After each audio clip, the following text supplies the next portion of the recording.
مفتی صاحب، اہل بدعت کے پیچھے نماز پڑھنا کیسا ہے؟ نماز ہر ایک کے پیچھے جائز ہے جب تک کہ شرکیہ عقیدہ نہ ہو۔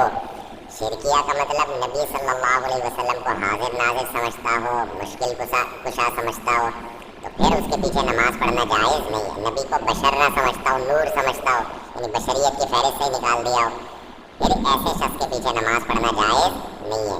اتنا براڈ مائنڈیڈ نہ بنے کہ جو اسلام کی باؤنڈری ہے اسی کو کراس کرنا شروع کر دیں۔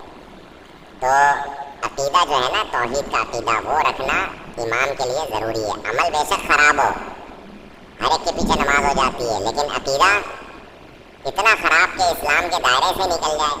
آپ کہہ سکتے ہیں کہ جو حاضر ناظر نبی کو سمجھتا ہے وہ اسلام کے دائرے سے کیسے نکل گیا؟ تو اب بھی نہیں نکلے گا تو کب نکلے گا؟ ہے بھائی، اللہ اور نبی میں کوئی فرق ہی نہیں چھوڑا اس نے، تو اب کب نکلے گا؟ پھر وہ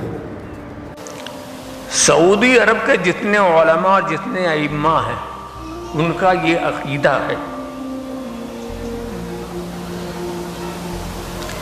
کہ اللہ کے رسول کا وسیلہ پکڑنا، یہ ان کا عقیدہ، اس کا وہ اعتراف کرتے ہیں۔ نبی سے توسل کرنا، انبیاء اور اولیاء کو وسیلہ بنانا، یہ شرک ہے۔ اور آپ کا عقیدہ یہ ہے، یہ ایمان ہے۔ تو ان کا عقیدہ کچھ ہوا، آپ کا عقیدہ کچھ ہوا۔ ان کے نزدیک آپ لوگ مشرک ہیں، آپ سب مشرک ہیں۔ جو نبی کا وسیلہ پکڑتے ہیں، جو اولیاء کا وسیلہ پکڑتے ہیں، جو آستانوں، بزرگوں کے آستانوں پر جایا کرتے ہیں، یہ ان کے اس عقیدے پہ سب مشرک ہیں۔ تو آپ سوچیں، جو آپ کو مشرک سمجھتا ہو اس کے پیچھے آپ نماز پڑھیں؟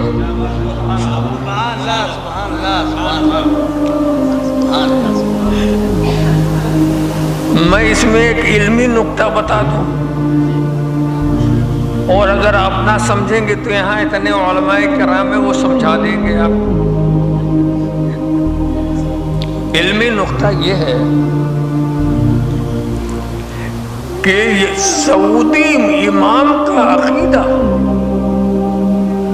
توسل بالانبیاء و توسل بالاولیاء یہ حرام ہے، یہ ان کا عقیدہ ہے، یہ ان کی کتابوں میں بھی ہے، اور ان سے پوچھو تو بتائیں گے بھی کہ ہاں ہم یہ مانتے ہیں۔ یہ ان کے ساتھ تھوپا نہیں جا رہا۔ اچھا، تو جب ان کے نزدیک آپ مشرک ہیں تو آپ جانتے نہیں، نماز میں جو امامت کا تعلق ہوتا ہے نا، امام اور مقتدی میں ایک روحانی رابطہ ہوتا ہے۔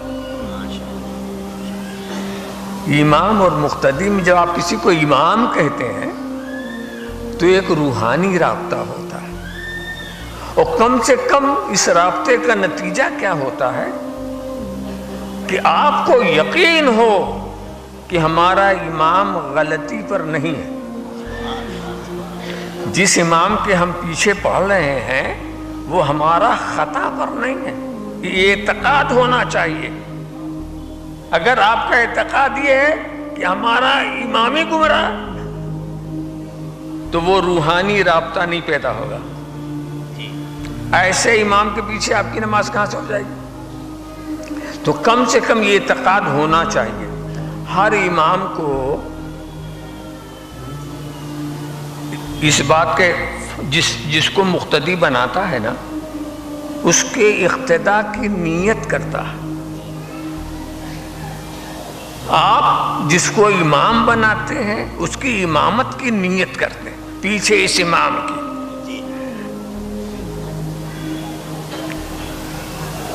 اور وہ آگے ان مقتدیوں کے، تو ان کے مقتدی ہونے کی نیت بھی امام کرتا ہے، اور اس کے امام ہونے کی نیت پیچھے والے مقتدی کرتے ہیں۔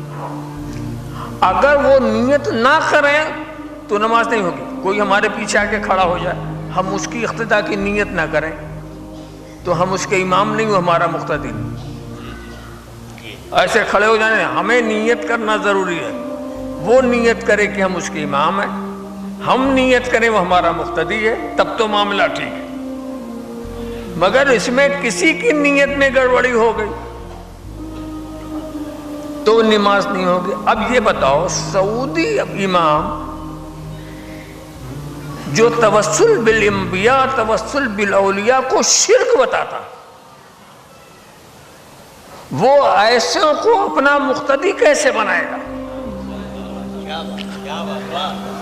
وہ ایسے کو اپنا مقتدی کب بنائے گا جو توسل کے قائل ہے؟ اس لیے کہ اگر مشرک کو اس نے اپنا مقتدی بنا لیا تو وہ خود مشرک ہو گیا۔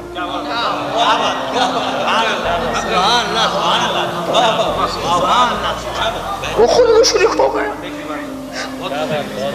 تو وہ کیوں بنائے گا؟ نہیں بنائے گا۔ جب وہ نہیں بنائے گا تو پھر اس نے تو آپ کو مقتدی مانا ہی نہیں، آپ کی اقتدا ہوئی کیسے؟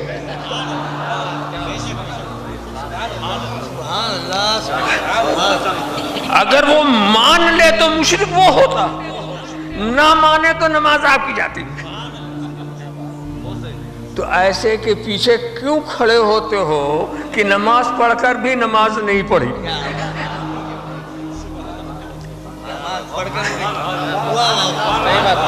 سمجھا؟ اگر یہ مسئلہ آپ کے ذہن میں بیٹھ جائے تو آپ خود ہی جواب دے لیں گے۔